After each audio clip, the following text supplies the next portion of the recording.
Secondly, I've qualified for this position by obtaining 25 signatures of my 67,000 voters.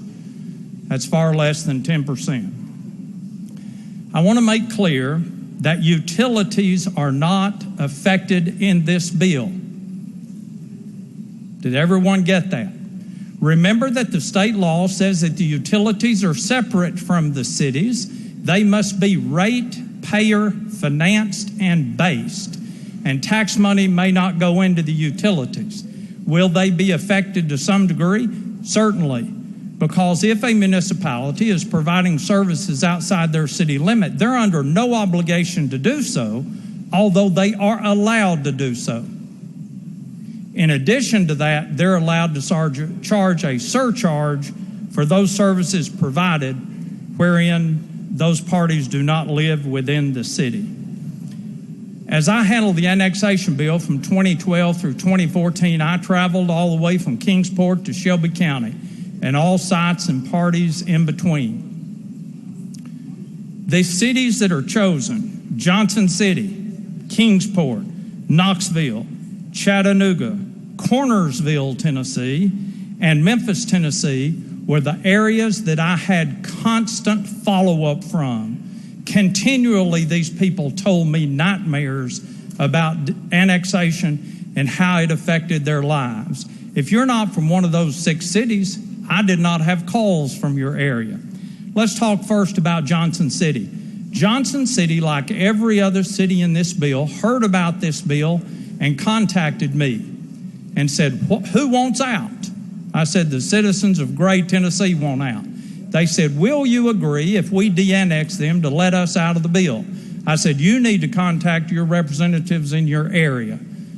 Micah Van Huss and Tim Hill worked with the city, and last Thursday night on third and final reading, that city said, we made a mistake annexing you. We should have discussed this with you.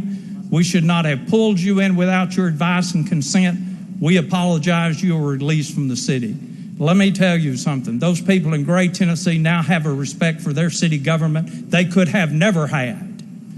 And I commend Representatives Hill and Van Huss for their actions in that.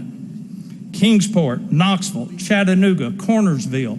Are you aware in Cornersville that their annexation was so egregious that the federal government became involved and required them to reduce it by a substantial portion? Are you aware that the only parties left in their annexation are the parties which opposed the current mayor in his race? These are egregious acts. In the city of Chattanooga, I personally know of 10 areas, an enormous map of annexation. The city of Chattanooga annexed areas where the county had provided the sewer. They provided no service other than garbage. They will say they provided police, but if you look at the records of the times of service, they had more police coverage by the sheriff than they had by the city. These people were highly offended by this. They moved into the county. They already had their water, their sewer, their fire department.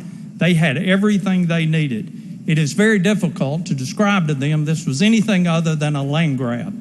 Now, to my friend, former Senator Andy Burke, who is a very fine attorney, who, when I was a judge, practiced before me, and I bragged on him many times. He is an excellent attorney. I do not blame Mayor Ruggiero. I do not blame Mayor Strickland. I do not blame former Senator Burke, my friend Andy Burke.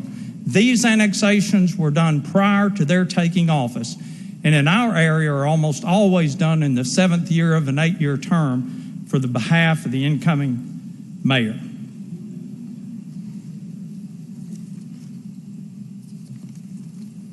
This bill corrects 2 grave injustices, and it allows the cities a way to grow with non-contiguous annexation. And with that, Madam Speaker, I'll answer any further questions. Representative Hardaway. Thank you, Madam Speaker. And I'm going to ask for the sponsor to yield. There might be some specific questions that I might have to ask one of the other prime sponsors, perhaps Representative Curry Todd.